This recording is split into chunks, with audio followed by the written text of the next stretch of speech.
Hello and welcome to the Giving Voice to Depression podcast.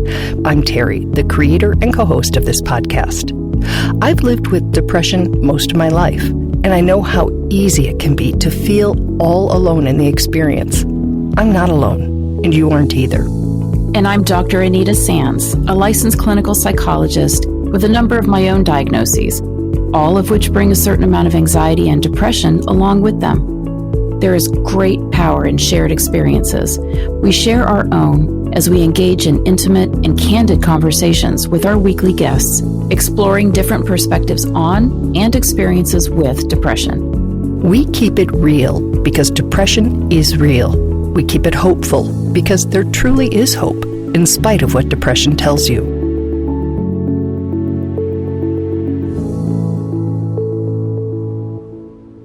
We would like to acknowledge our new partnership with Recovery.com. Recovery.com provides resources and information for individuals seeking treatment for mental health or addiction issues. It offers a fact-checked and vetted online platform of treatment centers to help individuals find the right path to recovery.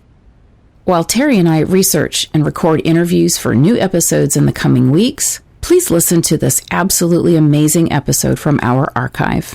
It's from when Bridget, Terry's sister, was co-hosting.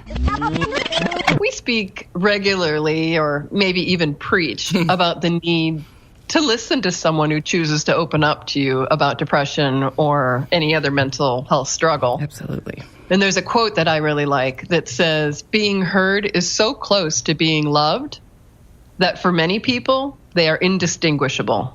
I love that. And another one is that the most basic and powerful way to connect to another person is to listen. Just listen. And perhaps the most important thing we can ever give each other is our attention. She says a long silence often has far more power to heal and to connect than the most well-intentioned words. So with all that in mind, we sat down with Robert, who is a trained listener. He studied psychology, is a retired teacher, and he worked for years at a crisis hotline. He was a supervisor, a listener, and a trainer. Let's listen as Robert gives his voice to depression.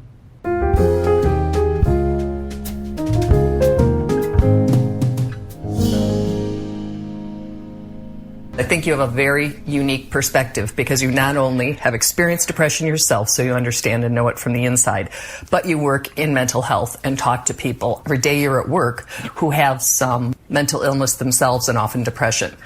So how does that dual perspective help you understand this issue in a way that a lot of people don't? Well, I think the reason that I might be effective in doing what I do is because not only have I experienced it, but I think I've been able to figure out what that mental illness experience means to me and thinking, why am I having this experience? And you have to be at a healthy frame of mind to start asking those higher level questions. And hopefully, ultimately, all people will find a way that the spiritual level that they deal with and their belief system, how mental illness has fit into it, and why maybe it's a message to them about how to direct their life in general, not just seek treatment and feel better. If I hadn't experienced depression and anxiety as a lifelong companion, I don't really feel that I would truly understand. Lifelong companion. That is a really interesting way to say it, as opposed to a parasite or a, disease or an illness or a foe. Why do you describe depression and anxiety as lifelong companions? I think it's in my life for a reason, and would I ask for it to be gone? I don't know. I think in some ways it shapes who you are. What your entire life experience, whether it's a disease, whether it's a accomplishment, some kind of triumph, they're going to color and shape who you are as a person. That concept that living with depression gives one a different perspective, empathy, compassion, patience. Those are things we didn't expect to hear from so many of the guests we've talked to. We'd have bet that 100% of the people we'd talked to would want to be 100% rid of their depression. I think my deep knowledge and empathy about mental illness is giving me satisfaction in life right now by being able to turn it around and help others, because I've gotten it under control in my life. But it doesn't go away. It's a chronic condition, and you can manage it. I think in some cases you can probably get rid of it, eliminate it by treatment. But for me, I think it's something that's going to be there. I think it's become a wired part of my brain, but it can be a well-controlled wire. So how does someone who trains hotline volunteers to support callers advise us to be there for friends, family members, or other people in our lives who are struggling? I think the first way and the most immediate is to be there to listen to them. They need a chance to vent. They need a chance to talk about what they're experiencing. And the listening part is a tremendous gift because there are so very, very few people who will do that for somebody else without feeling the need to interject some kind of advice. And when you talk about advice, is it the kind we all get and hate? You don't have any reason to be depressed, just get outside, you need to put, that kind of advice, or just avoid it all, unless it's specifically asked for?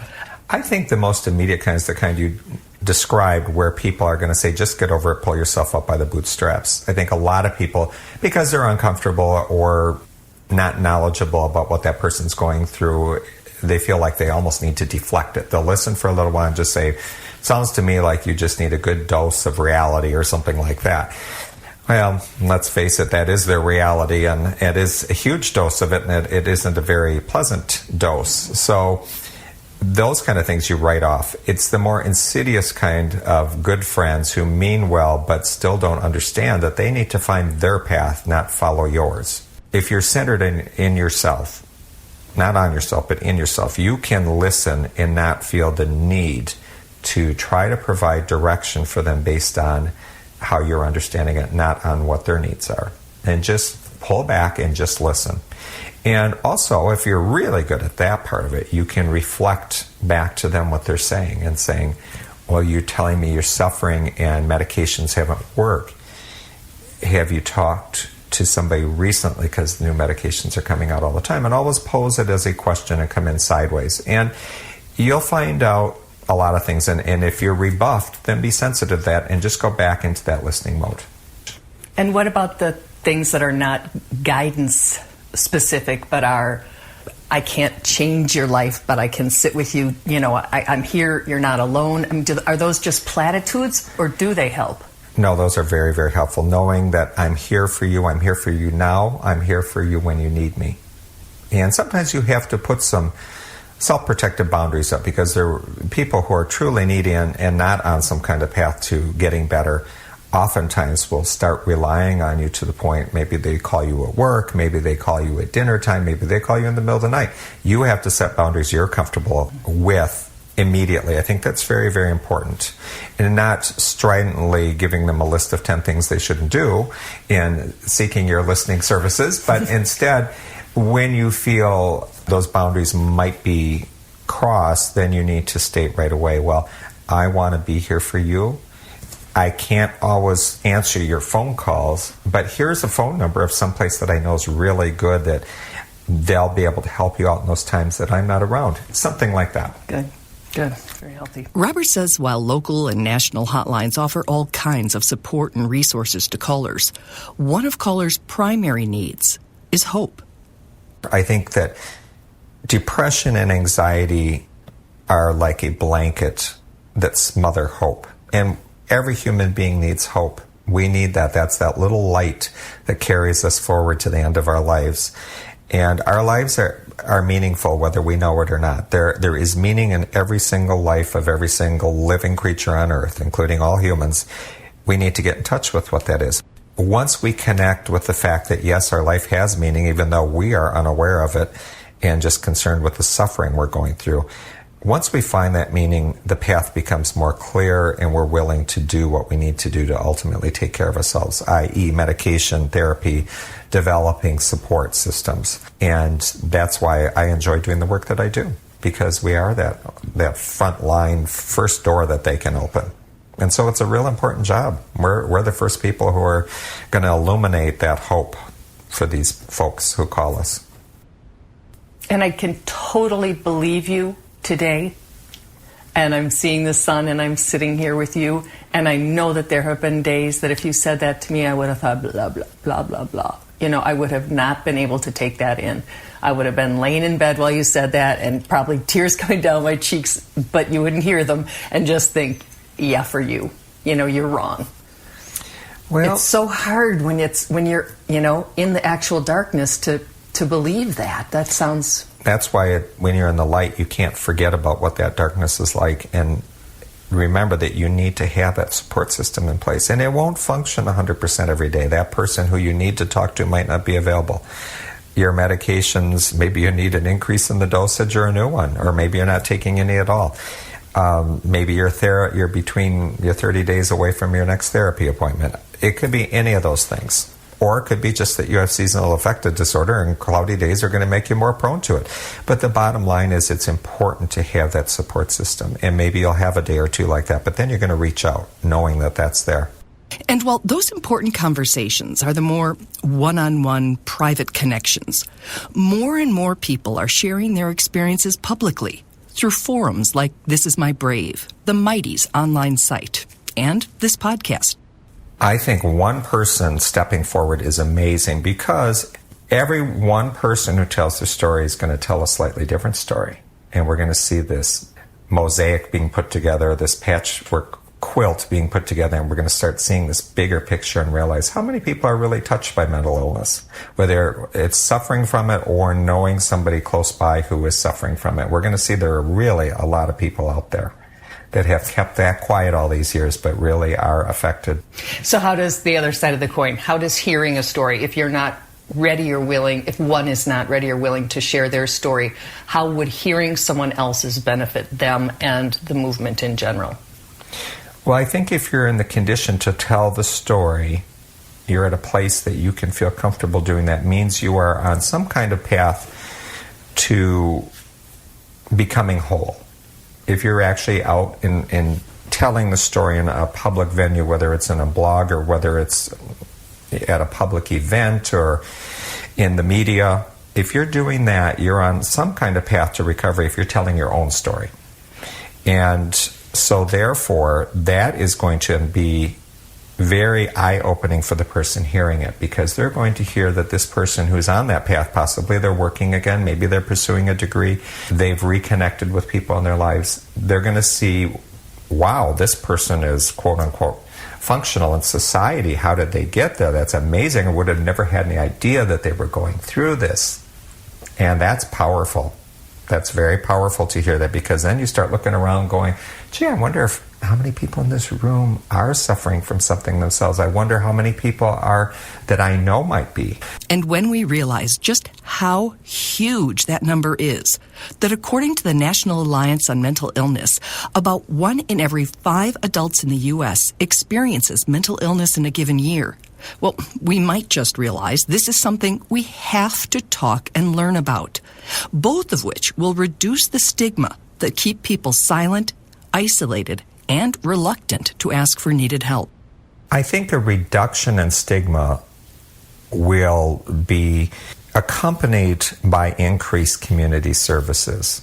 I think when the public perception of mental health is, oh, it's a disease of the brain versus a character disorder, you're going to find people more willing to support it, just like they've come out of the woodwork to support various physical illness. You have the Alzheimer's walk, you have Parkinson's walks, you have all kinds of cancer support systems out there for both money and moral support. And that kind of support system is just in its infancy for mental health. It's happening, but stigma, again, is still alive and well. We have a lot of work to do still.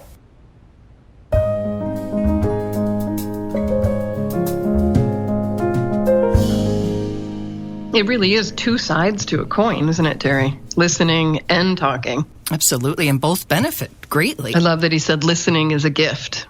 Yeah, it is really nice. And it is a gift. Think of how just more valued and understood you feel when someone does truly listen, not listen to wait their turn to talk.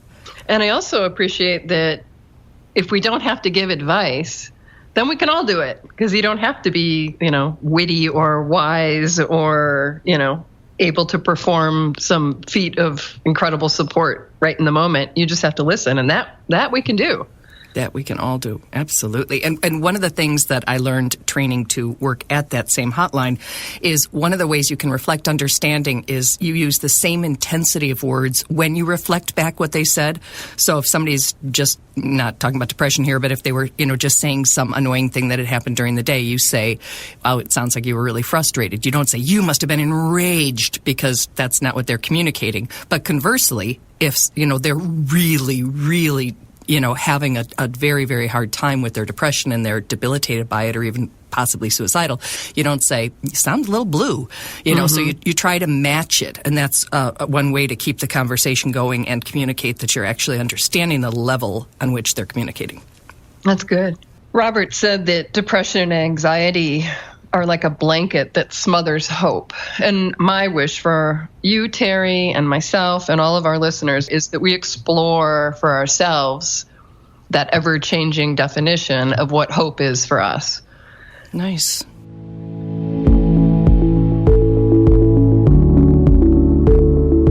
We truly hope that our podcast brings a little more understanding, helps you better articulate and reflect on your own experience with depression, or better understand how to support someone else who is struggling. If this episode has been of comfort or value to you, know that there are hundreds of others like it in our archive, which you can easily find at our website, givingvoicetodepression.com. And remember, if you're struggling, speak up, even if it's hard. If someone else is struggling, take the time to listen.